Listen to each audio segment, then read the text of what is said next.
Good afternoon, everyone. Thanks for being here. Happy Valentine's Day to all of you, from all of us. Before I get started, I wanted to make note, if I could, of a development in the Senate.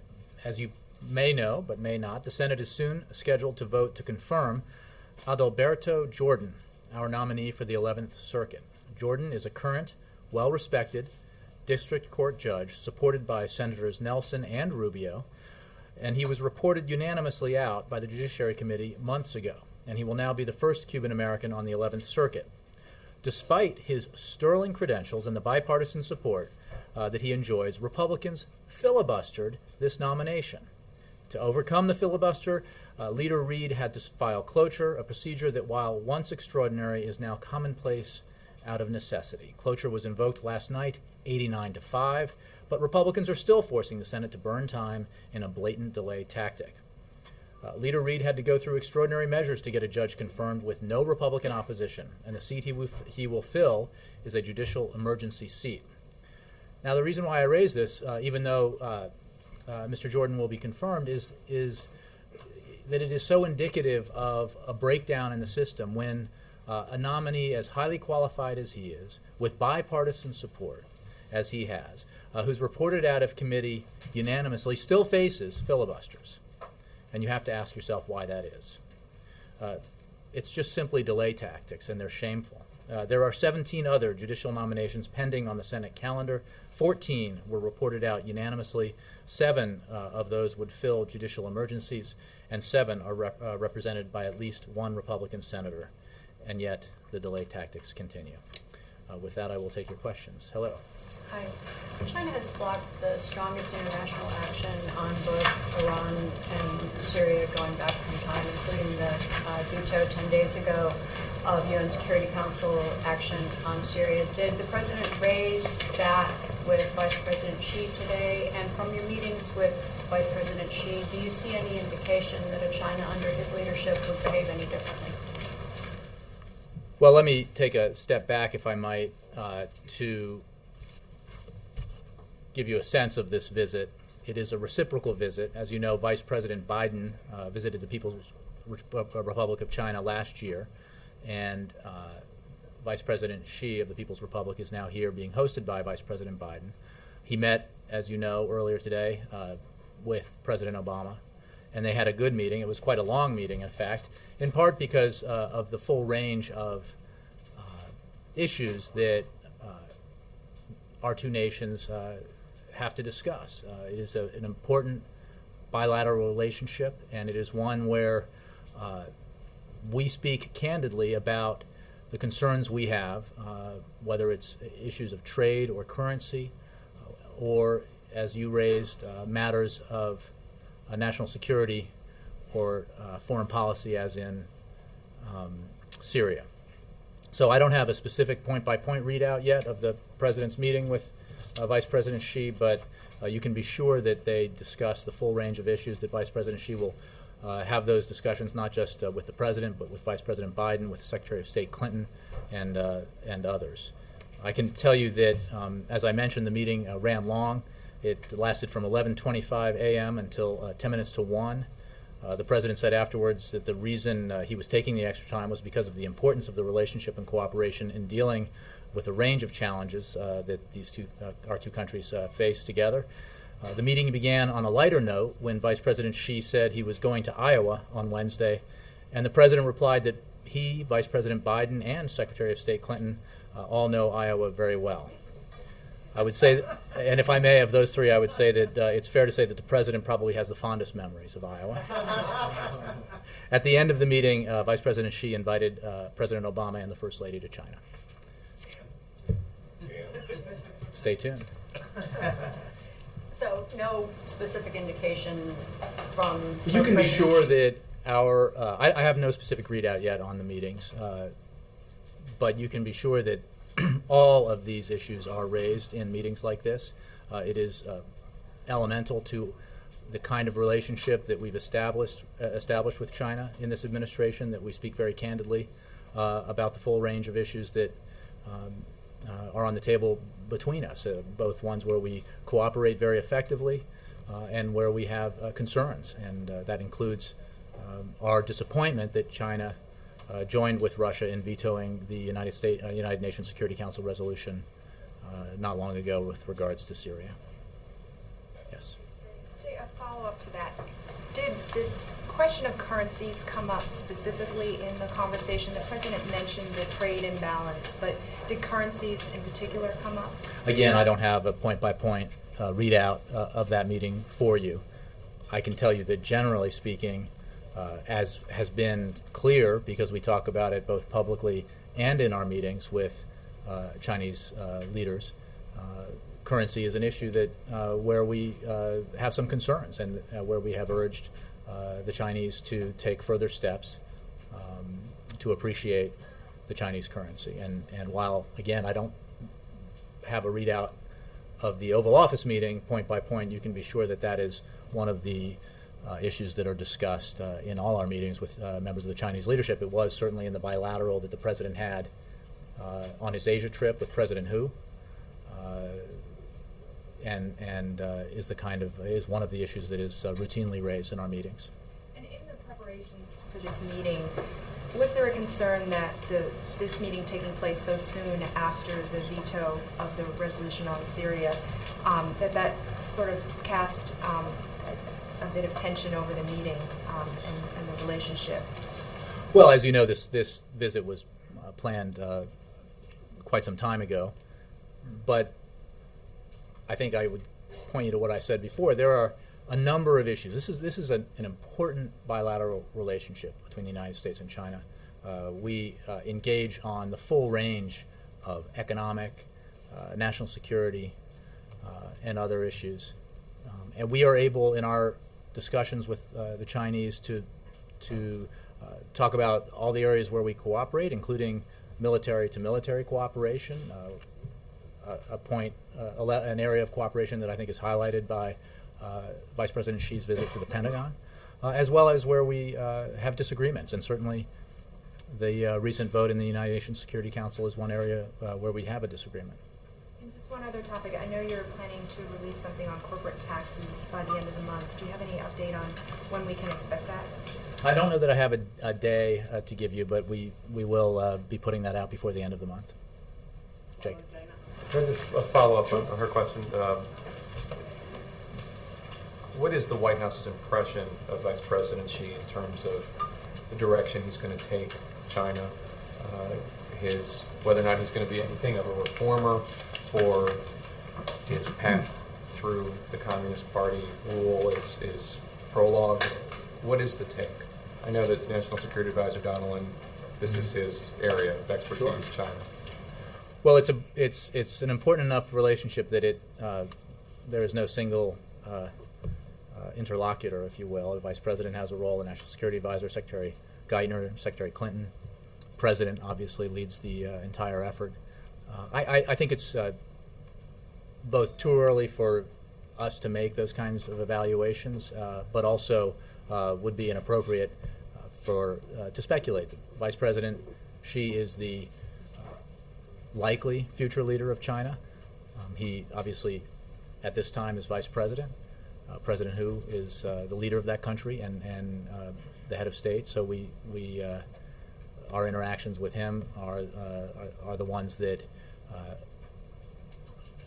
it is on decision-making issues that we deal with President Hu, obviously, at this point. So I think it's premature to make those kinds of judgments, but it is a measure of the importance of the relationship for both countries that Vice President Xi is here, and that he is having the kinds of meetings that he's having today. Let me move around, if I could. Let me go. Yes, sir, in the back.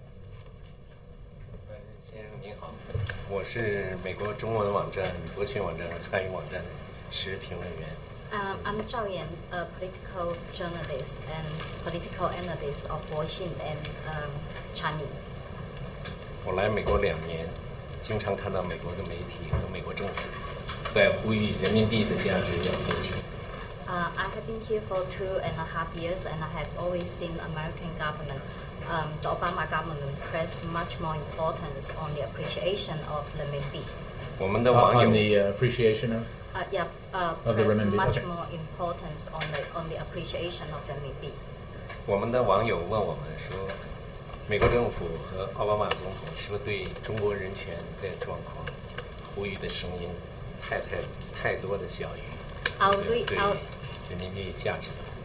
Our readers are very concerned whether the U.S. government is much less interested in the human rights situation in China. 还有我们的网友问，美国政府对中东的人权状况的问题和对中国人权状况的问题是否采用了双重标准？好，谢谢。 And our readers are also interested to know whether the U.S. government adopted a double standard on the human rights standard and policy between Middle East region and China. 您对中国网友的问题是怎样的看？ Can you talk to our readers about these two issues? Well, I would simply say that we have, in our relationship with the People's Republic of China, a whole host of issues, as I was saying before. And we always raise human rights concerns at the highest levels when we have meetings with senior members of the Chinese leadership, and we will continue to do that. It is simply not the case that we emphasize one aspect of our relationship over the other. They are all important, both the areas where we agree and the areas where we disagree. And we certainly express ourselves openly when we have concerns about human rights issues, as we do in this case. President Obama's very aware of that issue, and as is Vice President Biden and Secretary of State Clinton and others. Ed. General Dempsey today was testifying in the Senate Armed Services Committee and was talking about, he said that some people in China are hacking into U.S. computers, and Senator Lindsey Graham said that he was having lunch with the Vice President of China in a few moments and said, is there a message I can carry to him? And the General said, Happy Valentine's Day. Drew a lot of laughter because he was talking about how he believes there's crimes being committed, and he was pretty blunt about that. What is the President's message on these issues, whether it's hacking, whether it's human rights? Of the broad range that you've been talking about, broad brush. I mean, most Americans are looking at what's happening and they're seeing toasts and friendly diplomatic talk, but there are some really serious issues that divide them. Are they really being addressed behind closed doors? Oh, you can be sure that they are. And I think that is evidenced by the fact that the President, in his State of the Union address to millions of Americans, announced his trade enforcement unit to address issues of the need to establish a level playing field in our trade relationships, including but not exclusively, including China, but not exclusively with China, and in the fact that whenever we have these meetings, as I was saying, that these issues are raised. I think that the testimony that you referred to, I think, is more evidence of the concern that we have about that issue, that we speak publicly about and we discuss with members of Congress as well as with the Chinese and others. And again, I think that it is a hallmark of the relationship that we have established between this administration and China that we are able to discuss the whole array of issues involved in our relationship, both those where we agree and have strong cooperation and those where we disagree and have concerns. On the economy, real quick follow-up. Paul Bedard of the D.C. Examiner had an item, I think yesterday, saying that a man from Maine who's unemployed had sent the president a letter, and the president replied in his own handwriting and said, quote, I won't lie to you, it will probably take another year or two to fully dig out of this hole. I know the president has talked generally about how it's going to take a long time, but is that basically the White House timetable? You think it's going to take a year or two? Well, I don't have a timetable to give you. I happened to catch that and noted the framing, which is ironic because I think anyone who looks at the facts and the 8 million jobs that we lost because of the Great Recession would note that while we have gained 3.7 million private sector jobs since the economy began growing again, that obviously leaves a substantial hole to fill. And that's why the president is so focused on extending the payroll tax cut. extending unemployment insurance, and passing the measures that will enhance the rebound of American manufacturing, passing the other aspects of the American Jobs Act to put teachers back to work and construction workers onto the job. So yes, the work is not done. Recovery from this terrible recession is underway, but it is far from finished. And I think that's reflected in the letter that you mentioned. Nora? Can I ask you on Syria? Yesterday you talked about the Friends of Syria meeting that would be convened February 24th in Tunisia, and then the President spoke with Prime Minister Cameron yesterday. Is the President going to be making a series of calls to world leaders in terms of trying to gather and garner more support towards some sort of additional action in Syria? Well, I don't have any additional calls to preview for you or read out, but the President is very engaged in this issue, as is, of course, the Secretary of State, the U.S. Ambassador to the United Nations, and others. We are working with our allies and partners within the Friends of Syria context to examine all ways that we can further pressure the Assad regime to get it to cease its reprehensible violence against its own people. Without any Security Council backing, what really can the U.S. do additionally? What other options do Well, we we have? can continue to put pressure on the regime through sanctions. We can continue to move towards assisting the Syrian people through humanitarian aid, and we can continue to make the case internationally to those who have yet to agree with us, and they are in a distinct minority, that the Assad regime has lost its legitimacy and needs to go. So we will, you can be sure, continue to work very hard to try to bring about the transition to democracy that the Syrian people so clearly want and deserve before it is too late. There is a political solution to be had here, and it is imperative that every nation that considers itself a friend of the Syrian people act on the Syrian people's behalf. Last night on our evening news, I reported that the White House, an official had told me that because of the Security Council's failure to even condemn the violence in Syria, that China and Russia's veto amounted to a quote-unquote license to kill. So I agree with that. I agree with that assessment. It is, and it is a warning that we made to our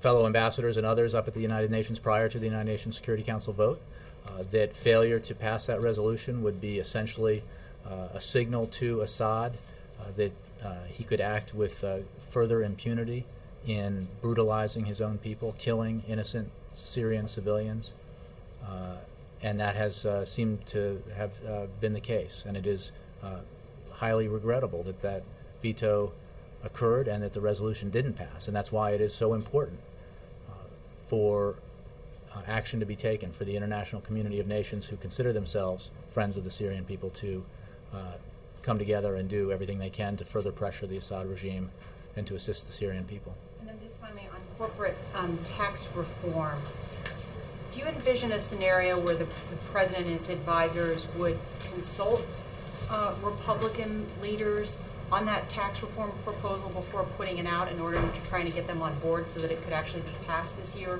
Or is the President just going to put it forward like he does with other proposals? Well, we intend to put forward our corporate tax reform proposal. We certainly hope that. Republicans on board for to. Well, I don't think this is a case of getting people on board before. I think this is an issue where there is the opportunity, or at least the potential, for bipartisan compromise. The President has made his principles pretty clear in his approach to corporate tax reform, and they are sound principles. And again, principles that we believe should have broad bipartisan support. And once that proposal is put forward, we will certainly engage with Congress to see if there's an opening here to get something done. As I was saying, I think just the other day, I think it's a fallacy to assume that there cannot be significant accomplishments on Capitol Hill this year just because it's an election year. In fact, the opposite may be true. It's certainly worth trying. Steve? In general terms, is the U.S. interested in using this visit by Vice President Xi to ask China to lessen its dependence on Iranian oil imports as you try and isolate Iran even more? Well, I think that issue is one of a portfolio of issues that are likely to be discussed in these meetings. I think it's important, again, to note, however, stepping back, that this is a reciprocal visit of the Vice President of the People's Republic to the United States, hosted by the Vice President of the United States. He is not the leader of China, but the presumed future leader of China. But these are important discussions to have, certainly. Just following up on that, India has said it won't implement any sanctions on Iran that aren't endorsed by the UN Security Council. The President spent a lot of time engaging India. Is this something that could complicate the improved U.S. relations that this administration has pushed? Well, I don't know about that. I think that we have made clear to all of our allies and partners around the world about the importance of isolating the regime in Tehran and putting pressure on Iran to give up its nuclear weapons ambitions. We will continue to work with countries around the globe in furthering that goal, and that includes obviously India as well as many other nations. Carol? Why did the President decide to go specifically to Boeing in Washington State on Friday to talk about his manufacturing goals? Is he trying to send some sort of message to labor, given the dispute that Boeing was in last year? Is he going to have a message for labor while he's there? Well, I don't want to preview his remarks there. I think that Boeing is an important manufacturer in the United States. As I think you remember, on his Asia trip, he worked with Boeing. There was an announcement of a major trade deal that represents a significant growth in that industry. So I don't think it has. I think it has to do with the revitalization of the American manufacturing sector, most of all. And Boeing is obviously a good story in that regard. Well, it's also a place that's been caught up in right to work and moving workers around, and obviously the labor has been an important constituency of the president's. Is he going to talk about that, or did that factor into his decision to do this? I'm not aware that I think the issue here is about the revitalization of American manufacturing, the measures the president wants Congress to take, and the measures he will take through his executive authority to try to continue this rebound in American manufacturing. And I think that will be the primary message that he'll deliver when he visits Boeing on Friday. Hans? Yeah, just to follow up on that invite for the visit, was that for this year? I think it was just a general invitation. I don't have a time frame on it. So it wasn't like it was presupposing a certain president's I wouldn't pack re-election. your bags right away. No, but it was a serious question. They say, was it more just, oh, you should come visit, stop by with the kids sometime, or was it a formal invite? I mean, I know when you're throwing your dinner parties, you sometimes have two categories: specific date. I think it was a serious invitation made by the Vice President of the People's Republic to the President, but I don't have a time frame for you on it. Was the time frame given? Not that I'm aware of. Yes. Jay, there's a report out that the administration is considering, along with some of the allies, kicking Iran out of an outfit called SWIFT, S-W-I-F-T, an independent financial clearinghouse that would really put the financial screws to them in a big way. What are the prospects for that? I'll have to take the question. I don't have information on that for you. Perhaps Treasury does. All right. On another issue, the president referenced in his comments today about the tax cut extension, the rising oil prices, rising gasoline prices that people are facing. What is the administration doing right now in terms of tracking where these prices are headed upward so dramatically, and what are the prospects for possibly tapping the Strategic Petroleum Reserve again to try to bring the prices down? Well, as was the case earlier in his administration, when we saw a rise in prices like this, we monitored them very carefully. The President is keenly aware of the impact that higher gas prices have on families trying to make ends meet. I think the point he was making today with regards to the payroll tax cut extension is that at a time when prices at the pump are going up, it is more important than ever that that extra $40 on average per pay period is in the pockets of American men and women who need it to pay the bills. Our approach to this begins with the recognition that there's no silver bullet in dealing with global oil prices, and that's why he pursues an all of the above agenda when it comes to reducing our dependence on foreign oil, increasing domestic production of oil and gas, increasing our investments in clean energy, and it's really an all of the above approach. As for the Strategic Petroleum Reserve, we, as was the case back when we had this discussion, I think almost a year ago, we never take options off the table, but I have no announcements to make or anything like that. Price increases are on the up and up? I think that oil prices have been going up internationally, and we monitor them very closely. I don't have an assessment of them beyond that.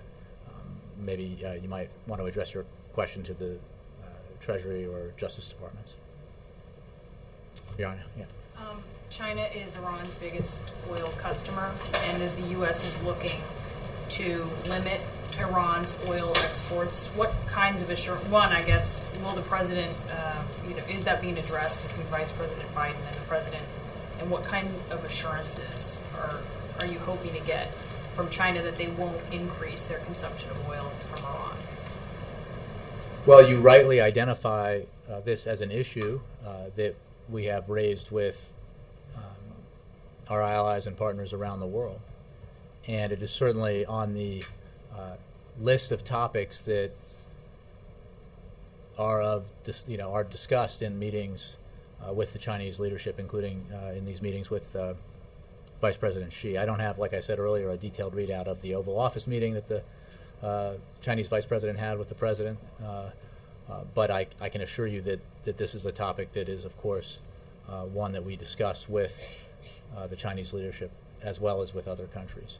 I don't have any readouts to give you in terms of their response to this issue that we raise, but it is certainly our position that we need to work collectively to put pressure on Iran, to isolate Iran, and one way to do that is to limit the import of Iranian oil. So this is an important issue. How does this visit work toward maybe solidifying some sort of assurance? Again, I don't have specifics about the interchanges at this point, but it is an issue that we raise with the Chinese as we raise it with many other countries. And it is part of an effort, a concerted effort that has, I might remind you, resulted in the strictest sanctions with the greatest impact that have ever been imposed on Iran. And that impact is, I think, evident now to observers and having an effect on both the Iranian economy and on the Iranian leadership. Yes, Mark. Payroll tax cut. Can I follow up on Sure. the President's assessment earlier today? Is it the view of the White House that things are close to an accord or not that close? And perhaps even more important, is this a case where nothing is agreed to until everything is agreed to, including the doc fix and the jobless benefits extension? Well, let me make a couple of points about that. First, most importantly, point you to the comments the President made today.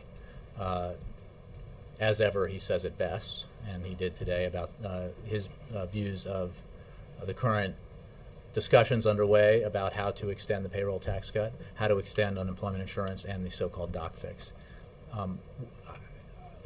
I guess it is a hopeful sign, although you might say a confusing sign, that Republicans who once declared that tax cuts never have to be paid for, then insisted that tax cuts for working Americans had to be paid for, are now saying that perhaps tax cuts don't need to be paid for, these same tax cuts. Again, confusing, but a sign that they are committed, as the President is, to extending the payroll tax cut through the end of the calendar year. The President made clear today, and I'll make clear again here, that it is essential for the economy as well as for recipients of unemployment insurance that those benefits be extended as well. It is essential, and I don't think you'll find much disagreement about this on Capitol Hill, that doctors who receive Medicare payments do not get a 27% cut in those payments this year, so that doc fix needs to be extended through the end of the year. Otherwise, it would have a serious impact on senior citizens and their access to the physicians they need to see for their health. So all three of these elements of what was the package that was extended for 2 months at the end of last year are very important, and we look forward to working with Congress to find a resolution that ensures that all three are extended. They're all important to the economy in different ways, and as the President made clear earlier, it is of vital importance that Congress not muck up the recovery that we're seeing underway, the growth in the economy and the growth in job creation that has been evident of late. One way to muck it up would be to somehow fail to extend the payroll tax cut, or somehow fail to extend unemployment insurance benefits or the doc fix. So we look forward to working with Congress to make it all happen. And how we get from here to there, I will leave to Congress to decide. But we're confident that with good faith and goodwill, it will all get done. Yes, Ari. As you talk about Judge Jordan being confirmed, are you trying to signal that the elimination of this backlog of judges is going to be more of a priority for the White House going forward? And apart from expressing frustration about it, what can you do? Well, we can't change the rules of the Senate, although on some days I'm sure we wish we could. My point is simply to highlight what has become a major problem in the conduct of normal business on Capitol Hill. When you have judicial nominees who are highly qualified, who have the support of members of both parties, who are reported out of the Judiciary Committee unanimously and then get held up and filibustered, you have to wonder what's wrong. You should not be surprised then that Americans get so frustrated with the gridlock and the playing of politics here in Washington. You don't often talk about judges from the podium, and groups that advocate for the president's judges are sometimes frustrated that you haven't. They say you could use the bully pulpit and the megaphone more than you have. We think all of our qualified nominees should be confirmed by the Senate without delay. I took this opportunity because it came to my attention that this highly qualified nominee was going to be confirmed today, and that he had gone through this ridiculously long and delayed process for apparently no other reason than politics. And it was an opportunity to make a point. All the way in the back. On Syria, last week you said that the Assad regime is not going to last. What makes you so sure of that when Russia and China have a position in the United Nations? And also, if you are predicted, when do you think it's going to fall? This year, summer, fall, when? Well, I don't have an exact date, but I think I know it is our view that the Assad regime's days are numbered. He has clearly lost control of parts of his country. There are signs that members of the leadership in both the military and the government are looking for ways to distance themselves or get out of his orbit. And he has certainly lost all credibility with his people and with the international community. The history will not forget what he has done in these past months, and certainly the Syrian people will never forget it.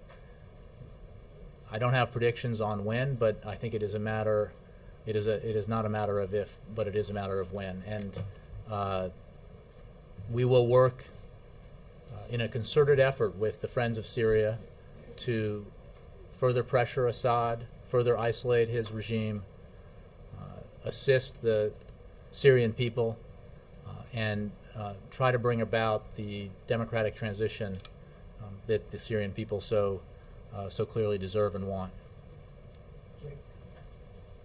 Yes, Alexis. Jay, the president's going to be going out around the country again, and I'm just curious, if the House Republicans are retreating in some ways on the payroll tax, coming around more to the president's way of thinking, does the president believe that going out to the country has actually been affecting policy? He is applying pressure in Congress in a way that's going to be producing maybe deliverables this year. Is it working?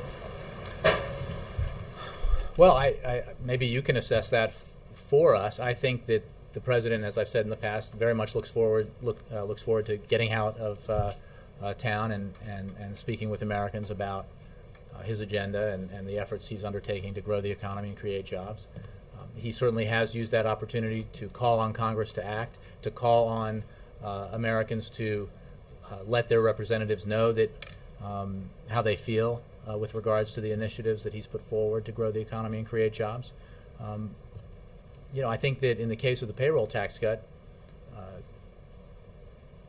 it is clearly a good thing with the economy recovering but still in a fragile state to extend this payroll tax cut through the end of the year.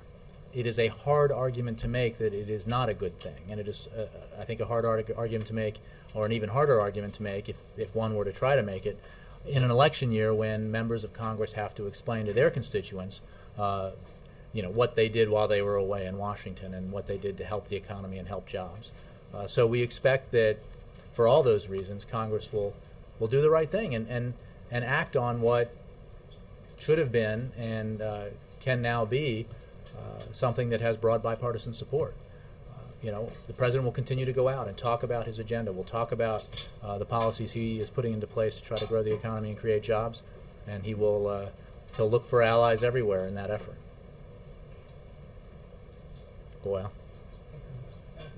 Two questions. One, in recent weeks, a number of governors had been visiting India on a mission, what they've been calling bringing jobs back to the U.S. from India-U.S. trade relations. And President also met with the Prime Minister of India in Indonesia, in Bali. They discussed also. What is the future that supposed to be thousands of jobs coming back from India to the U.S. as far as U.S.-India trade and economic relations? Well, I think there's a very bright future in U.S.-Indian relations and economic relations and trade, and that is true regardless of the effort that this president has undertaken to give more momentum to a trend that is already taking place, which is the insourcing of jobs from overseas, insourcing of American manufacturing jobs and other jobs where American companies are bringing those jobs back to the United States from a variety of places around the world. We obviously think that's a good thing for this country, for this economy, but broadly speaking, trade with India, trade with China, trade with countries all around the world is vital to global economic growth and especially to economic growth in the United States. And this president has set a goal of doubling our exports by 2015. We are on track to meet that goal, and this president will do everything he can to enhance and spur economic growth so that we do meet that goal by 2015. Do you think governors from Maryland and Virginia were making any differences because of their visits? I'm sure they were. I think it's important to have those kinds of visits. And second question on China's vice president's visit. Hundreds of Tibetans are demonstrating outside the White House. They're asking for human rights, justice for Tibetans, and also they're saying that Tibet was never part of China, and the U.S. should change its policy that it's not one China, but Tibet is a free country. And also there's a concern from human rights organizations as far as human rights and also prison labors. That most of the things coming around the globe, including in the U.S., is made from forced labors. Well, Goyle, as I was saying earlier, that we take human rights issues very seriously. We are not shy about raising those issues in our meetings with members of the Chinese leadership, and it is part of the relationship that we have, that we can talk about the whole range of issues that that are on the table between us, and human rights is certainly one of them. And finally, just quickly, Hey, Goyle, I just want to give others a chance if I could. Anybody? Yes, right. Anybody? Anybody? Yes, ma'am. Oh, come on. Thank you. Regarding the human rights issue, because the Vice President Biden, in his lunch speech, he mentioned that he raised the individual human rights cases with the Chinese Vice President Xi. So I'm wondering if you have any information which individual cases were raised. I don't. I'm afraid I don't have a detailed readout of that, but well, we'll see if we can provide more details about that. Can I clarify one thing Yeah. on the visit? I don't think we mentioned Taiwan. Was Taiwan and Again, I don't have a detailed readout. I think all of the issues that are traditionally part of the discussion with China are likely to have been raised, but I don't want to. We got one? Well, I'm sure we may have more of a readout. I gave you some of it. We don't tend to read out every topic of every conversation that we have with foreign leaders, but we'll see if we can get you more. Just two questions, Dana. Just two. I'm sorry. Yes, sir. Last one. That's Last almost one. This is a family. This is we got to keep it clean here. Yes. Keep it clean. Now, wait a minute. What do we mean by Yes, sir. that? I know you don't have a readout, but is it fair to assume that the president conveyed that message in person, that you agreed to, that a veto by China on a Syria resolution at the United Nations amounts to a license to kill? And do you buy into or accept the justification by the Chinese that the United Nations or the United Nations Security Council should not be used to issue mandates to change regimes? Well, our views on why that resolution was important, and it was a negotiated resolution that we had hoped would garner support broadly and would not be vetoed, are well known. We've made that clear. Again, I don't want to give you an itemized list of topics that were discussed because I don't have that list to read from for you, and I don't want to say that something was discussed if I don't know for sure that it was. But I can tell you, broadly speaking, that in our conversations with Vice President Xi and in our conversations with Chinese leaders in general, we bring up all of these issues, including our disappointment with the vote in the United Nations Security Council, including human rights and other issues, as well as our important cooperation on economic issues, on military-to-military relationships, and the whole range of matters between us. So again, I don't have a specific itemized list of the topics that were discussed in the Oval Office, but I can assure you that broadly speaking, we speak very candidly with the Chinese. I think, as the questioner earlier indicated, the Vice President of the United States made that point in his remarks at the lunch today. So I think that is generally the case. Any concerns about Supreme Court Justice security? I thought someone else might ask, but we didn't get a chance. After Justice Breyer, this is the third incident, maybe in a decade, not too recent, but it was a pretty serious incident. The President have concerns about security, anything the White House is looking at? I'm not aware of anything that the White House might be looking at or the Secret Service. I mean, I would refer you to the Security Service for the Supreme Court. Thank you all very much.